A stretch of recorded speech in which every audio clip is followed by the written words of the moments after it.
Hello everyone, combined study point पर आप सभी का स्वागत है। और आज हम अपने सेशंस को आगे बढ़ा रहे हैं। और आज हमारे साथ एक गूगल मीट के ही स्टूडेंट जुड़े हुए हैं जिनका नाम है रिंकू। ठीक है, तो इन्होंने बहुत ही कम टाइम के साथ अपने सारे सब्जेक्ट्स जो है वो कवर किए थे। तो वो एक रिव्यू आप लोगों के सामने ये रखेंगे। ठीक है, तो ओवर टू यू, आप अपने बारे में बताइए रिंकू। ठीक है, चलिए। मेरा नाम रिंकू, MBA FM इग्नू से सेकेंड सेमेस्टर का स्टूडेंट और फर्स्ट सेमेस्टर की एग्जाम मैंने अभी हाल ही में दिया। तो आगे क्लास मैंने कंबाइंड स्टडी के साथ ऑनलाइन प्लेटफॉर्म पे के जरिए करी।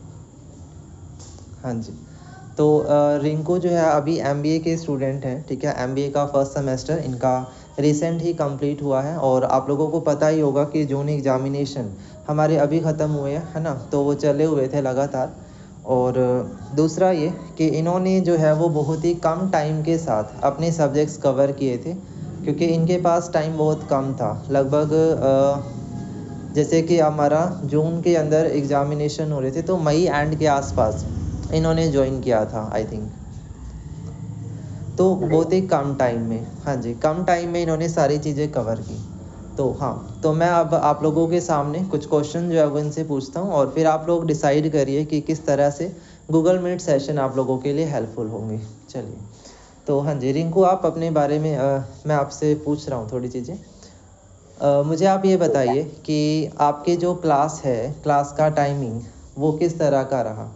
टाइमिंग के बारे में बताएं। टाइमिंग आपके टाइमिंग कितने के हमारा होते काफी थे? ढाई थी। टाइमिंग हमारा काफी ढाई थी था, क्योंकि मैं वर्किंग था, तो उसके अकॉर्डिंग मैंने अर्ली मॉर्निंग 6:30 का बैच लिया हुआ था। और लेट इवनिंग में जरूरत पड़ने पर हमने 8 और 8:30 बजे की क्लासेस भी कर लिया। तो उसका 8:30 to 9:30, 8:30 to 9, और मॉर्निंग में 6 to 7:30, या फिर 6 से 7 बजे के बीच की। सबसे डिफरेंट डिफरेंट जैसे भी टाइम के अकॉर्डिंग रहा। कभी जरूरत पड़ने पर हमने संडे भी क्लास करी, जरूरत पड़ने पर हमने मिड में भी क्लास करी कि भाई आज 5 बजे लेते हैं, आज टाइम है, या फिर शाम के टाइम टाइम लेते किसी और दिन क्लास हमने चूज कर। हाँ, तो कहने का मतलब ये है कि भी सारी चीज़ें आपकी टाइमिंग की कभी इशू नहीं हुआ। और मतलब जैसा आपका कन्वीनियंस होता था उसके हिसाब से क्लासेज आपकी करवा दी गई। और कई बार ऐसा भी हुआ आपके साथ दो दो क्लासेस भी हुई हैं हमारी, है ना। एक दिन हमारे में भी डबल क्लास हो क्लास हुई जाती थी, एक मॉर्निंग में एंड एक इवनिंग में तक, क्योंकि वहाँ पर हमारा फोकस था कि हमें कंटेंट को कंप्लीट करना है, सिलेबस को कंप्लीट करना है एग्ज़ाम से पहले, है ना। क्लास के सबसे खास बात थी कि हम 30 मिनट के लेक्चर में काफी सारे पॉइंट्स कवर कर लिया करते थे। मतलब सिलेबस को अगर हम लोग ध्यान रखते हुए देखें तो 30 मिनट के लेक्चर में, मतलब अगर हम सेल्फ स्टडी करें तो 30 मिनट में चैप्टर को पढ़ने और समझने समझ जाते हैं कि है क्या चैप्टर में। तो 30 मिनट में हमारा पूरा चैप्टर कंप्लीट हो जाया करता था। हाँ, तो ये चीज़ है। अच्छा, एक क्वेश्चन ये है कि भाई आपके अकॉर्डिंगली अगर हम सेल्फ स्टडी से चैप्टर कवर करते हैं तो लगभग कितना टाइम आपको जाता है? अगर हम कोई भी यूनिट पढ़ने बैठे, कोई भी थियरी का यूनिट हमें पढ़ना है, तो अगर हमें फर्स्ट यूनिट कंप्लीट करनी है तो उसको करने में लगभग कितना टाइम जाएगा, आप ये बताइए। अगर सेम बैकग्राउंड का स्टूडेंट है और अगर उसे इंग्लिश की वोकैबुलरी को लेकर के थोड़ी सी अंडरस्टैंडिंग बनती है, तो मिनिमम 3 आवर्स का टाइम तो लगाना है। 3 आवर्स करेक्टली कि आपको पूरी तरीके से 3 घंटे आपको अपने स्टडी से देने पड़ेंगे। मान लो कि जैसे कोई सब्जेक्ट हम कर रहे हैं और मेरा टारगेट है कि इसका एक यूनिट मुझे आज करना ही है, और मैं उसको सेल्फ स्टडी से करना चाहूँ, तो कितना टाइम लग जाएगा करने में? कम से कम 3 से 4 घंटे लगेंगे। आप इससे कम में कर ही नहीं सकते, 3 से 4 घंटे क्योंकि लग सिलेबस जाएगा। काफी लेंदी होती है। सिलेबस काफी लेंदी होती क्योंकि है सिलेबस काफ़ी और लेंदी उसके अंदर होता है। काफी सारी और अगर वही सिंपल चीज़ सा है कि अगर कोई भी हम अपना गूगल मीट के जरिए करते हैं तो फिर आपको कितना टाइम गया? 30 मिनट 30 मिनट। एक चैप्टर का। तो ये आपको डिफरेंस मतलब बता रहे हैं। मिनिमम 25 पेजेस का एक चैप्टर होता है, इग्नू में आपको इतना भी उठा लें। हाँ और कम्युनिकेशन वगैरह का थोड़ा सा छोटा होता है, बट मिनिमम 20 to 25 पेजेस होते हैं। हाँ। और इतने बड़े चैप्टर को अगर आप खुद से पढ़ने की कोशिश करें या फिर मैं खुद से पढ़ने को ट्राई करूँ, तो करीब 3 से 4 घंटे लगते हैं, जबकि क्लास हम 30 मिनट में कर लिया करते हैं। बिल्कुल लगते हैं। तो यही चीज़ है कि भाई सबसे पहला इम्पोर्टेंस फैक्टर जो यहाँ से निकल कर आता है वो है टाइम मैनेजमेंट का, है ना। कि आप यूनिट को या अपने सिलेबस को पूरी तरह से टाइम मैनेजमेंट जो है वो कर पाते हो। कम से कम टाइम में ज़्यादा कवरेज कर पाते हो। कि अगर हमारी क्लास 1 घंटे की है तो उसमें एटलीस्ट 2 सब्जेक्ट तो हमारे होंगे ही होंगे। अब उनमें टाइम हमारा डिवाइड हो जाता है तो उसी दिन 2 यूनिट कवर हो गए अगर हमारी एक क्लास हुई, है ना। ऐसा हमारा पैटर्न था कि भाई हम 2 यूनिट को कवर कर ही लेते थे, ये दोनों सब्जेक्ट्स की। अगर एक सब्जेक्ट कर रहे हैं तो उसकी 2 यूनिट हो जाती थी, है ना। इस तरह से हमारा पैटर्न चल रहा था। दूसरा, एक आंसर राइटिंग प्रैक्टिस जो है वो इम्पोर्टेंट रोल प्ले करती है किसी भी एग्ज़ाम में।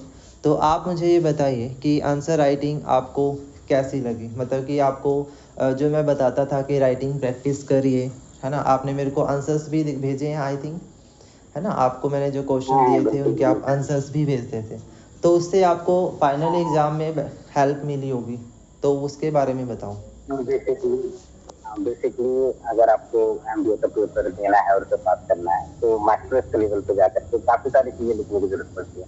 हाँ। मतलब एक 20 नंबर का क्वेश्चन है, फिर कोई क्वेश्चन होता है, कोई वर्ड लिमिटिंग होती है, आपको सारे के सारे ओवरऑल सारे पॉइंट्स इंक्लूड करने पड़ते हैं जो भी रेलिवेंट है। अब होता है क्या कि जब तक हम लिखेंगे उसको प्रैक्टिस नहीं होती, तो हम उसके लिए क्या करते थे कि सर हमें क्वेश्चन दे दिया करते थे और हम उसको लिख करके हमको व्हाट्सएप कर दिया करते थे, और ये नेक्स्ट डे उसको देखने के बाद जो उनका फीडबैक होता था वो at the time of class share करते थे कि उसके अंदर क्या अच्छा और क्या बुरा। तो बिना लिखे तो प्रैक्टिस नहीं हो सकती, लिखने से। तो मतलब यही है कि आपके अकॉर्डिंगली आंसर राइटिंग प्रैक्टिस जो है वो एक इम्पॉर्टेंट रोल प्ले करती है जब आप फाइनल एग्ज़ाम में टाइम मैनेजमेंट करते हैं, राइट, कुछ इस तरह से। तो ये चीज़ आपकी कॉन्टीन्यूसली चल रही थी, है ना, ड्यूरिंग द सेशंस। हम जो है बीच बीच में अपनी आंसर राइटिंग को भी इंक्लूड कर रहे थे। अलोंग विद दैट हम लोगों ने बीच में टेस्ट भी रखे थे, है ना। मैंने आपको टेस्ट भी करवाए। टेस्ट का पैटर्न आपको कैसा लगा? टेस्ट का पैटर्न काफी अच्छा था कि मतलब आराम से हमें कुछ क्वेश्चंस की लिस्ट मिल जाया करती थी गूगल फॉर्म के जरिए, और वहाँ पर हम आराम से उसको अपने खोले उसको कंप्लीट कर लिया करते थे और उनको व्हाट्सएप के जरिए भेज दिया। हाँ, तो था पैटर्न। और क्वेश्चन में खास बात ये होती थी कि भाई टॉपिक इस तरह से पूछा गया है कि उसको कम से कम शब्दों में लिखना है। तो उससे क्या होता है कि हमारा माइंड एक्टिव हो जाता था कि भाई हमें उसको थोड़ा सा मोल्ड करके लिखना है। तो ये चीज़ आपको काफ़ी हेल्प करी होगी, क्योंकि टू द पॉइंट क्वेश्चन नहीं थे डायरेक्ट, कि भाई डायरेक्ट आपको क्वेश्चन मिल गया और उसका आंसर आप लिख रहे हो, ऐसा कुछ तो नहीं था, है ना। ओके, तो ये चीज़ काफ़ी इम्पोर्टेंट जो है वो रोल प्ले करती है जब भी हम किसी भी एग्ज़ाम को तैयार करें। ओके, आपके अकॉर्डिंगली आप मुझे ये बताइए कि यूट्यूब सेशंस, अगर मैं मान लीजिए आप गूगल मीट के पे नहीं पढ़ रहे थे बिल्कुल भी और पूरा फोकस आपका यूट्यूब पर होता, तो क्या आप इसी तरह इसी पैटर्न को फॉलो कर सकते थे टिल द एग्जामिनेशन, कि आपकी सेल्फ स्टडी जो है वो लगातार चलती रहे? ऐसा कुछ हो सकता था, पॉसिबिलिटी थी क्या? पॉसिबिलिटी नहीं। एक यूट्यूब पे बैठ के सर्चिंग में काफी ज्यादा टाइम लगता है। सर्चिंग में अगर आपने टाइम नहीं भी लगाया तब भी आपको इन चीजों में ज्यादा टाइम लग जाएगा कि भाई किस टॉपिक में कितना पढ़ना है, कौन सा टॉपिक आपको एग्जामिनेशन के लिए रेलिवेंट और नहीं, क्योंकि यूट्यूब पे सारे सेशन नहीं मिलते। अब यूट्यूब पे अगर हमने सारी क्लासेस देखी तो हम कंफ्यूज हो जाएंगे कि इसके अंदर क्या टॉपिक क्यों नहीं इंक्लूड है। फिर हम उसको सर्च करेंगे तो काफी ज्यादा टाइम लगता है, तो उसको नहीं हो पाएगा। अब या तो आप सर्च कर लो, इस सकते हैं कि आप गूगल मीट पे अगर आपको चांसेस मिल सकता है तो मेरे लिए काफी कन्वीनियंस था। जी हाँ, तो ये एक इम्पॉर्टेंट रोल रहता है। मतलब कि अगर हम आप मतलब कि एज ए स्टूडेंट आपको ऐसा लगता है कि गूगल मीट पे पढ़ के आपको एक डायरेक्शन मिल गई, है ना, कि भाई आपको कब कहाँ क्या करना है, कौन सा यूनिट कब कवर करना है, वो सारा गाइड आपको मिल गया था। बट अगर यूट्यूब के जरिए करते तो सर्चिंग की प्रॉब्लम आती कि ढूंढ ढूंढ के आपको चीज़ें करनी पड़ती। ऐसी बात नहीं है कि भाई गूगल मीट के सेशन के साथ हमने यूट्यूब नहीं करा, यूट्यूब को भी फॉलो किया। अब जो मैंने लेक्चर्स आपको दिए वो आपने अटेंड किए होंगे, है ना, तो वो आपने अटेंड किए तो आपको वो ढूंढने की जहमत नहीं करनी पड़ी ना, कि आपको ढूंढ ढूंढ के चीज़ें करनी है। हाँ, तो मतलब कि ये प्लस पॉइंट आपका ये भी है कि भी आपको इंडिविजुअली जो है वो मैंने लिंक सेंड कर दिए ताकि आपको चीज़ें जो है वो और अच्छे बेहतर तरीके से कवर हों। ठीक है, तो गूगल मीट के साथ साथ यूट्यूब भी इम्पॉर्टेंट तो है, बट वहाँ पर स्टूडेंट जो है वो कंफ्यूज रहता है कि उसे कब कौन सा कंटेंट पढ़ना है, कहाँ से पढ़ना है ना, और कितना पढ़ना है। अब क्योंकि प्लेलिस्ट तो लेंदी होती है, उसमें इतनी सारी वीडियोज़ होती हैं, at the time of exam हम सारी नहीं कर सकते।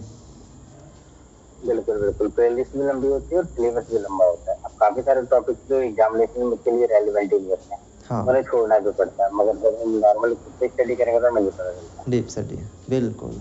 तो ये चीज़ एक इम्पॉर्टेंट रोल जो है वो प्ले करती है। तो बाकी स्टूडेंट्स को आप क्या मैसेज देना चाहोगे इस बारे में कि गूगल मीट सेशन जो है वो कब ज्वाइन करना चाहिए आपके अकॉर्डिंगली, कि भाई एकदम लास्ट में कि भाई एग्ज़ाम का 1 महीना रह गया तब करें, या फिर बिल्कुल स्टार्टिंग से करना चाहिए? अगर एक बच्चे को डीप नॉलेज चाहिए तो उसे क्या करना चाहिए आपके अकॉर्डिंग?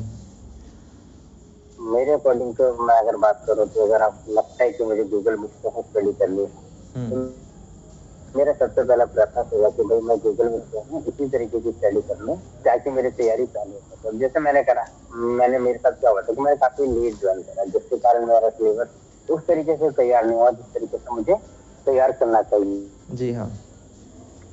तो अगर इसी चीज को मैं समय रहते ज्वाइन कर लेता तो शायद मेरा सिलेबस ज्यादा अच्छे तरीके से होता, मैं उससे रिविजन कर पाता। जी हाँ। तो मेरे हिसाब से तो मैं समय रहते ज्वाइन करना चाहिए। मैं भी सेकंड सेमेस्टर की क्लासेस है बहुत जल्दी स्टार्ट करने वाला, ताकि मेरे पास टाइम बाउंडेशन ना हो, क्योंकि टाइम अगर ज़्यादा है टीचर के पास तो उसको सोचने का वक्त होगा, चीज़ें वो और ज़्यादा इन डेप्थ जाकर करवा सकता है। बट अगर एक एट द टाइम चीज़ें होती हैं तो उसमें प्रॉब्लम आ सकती है ना। चलिए, तो ये छोटा सा एक डिस्कशन हमारा जो है वो रहा। इस डिस्कशन में मुझे लगता है काफ़ी सारे पॉइंट बच्चों के माइंड में क्लियर हुए होंगे, उम्मीद करता हूँ ऐसे।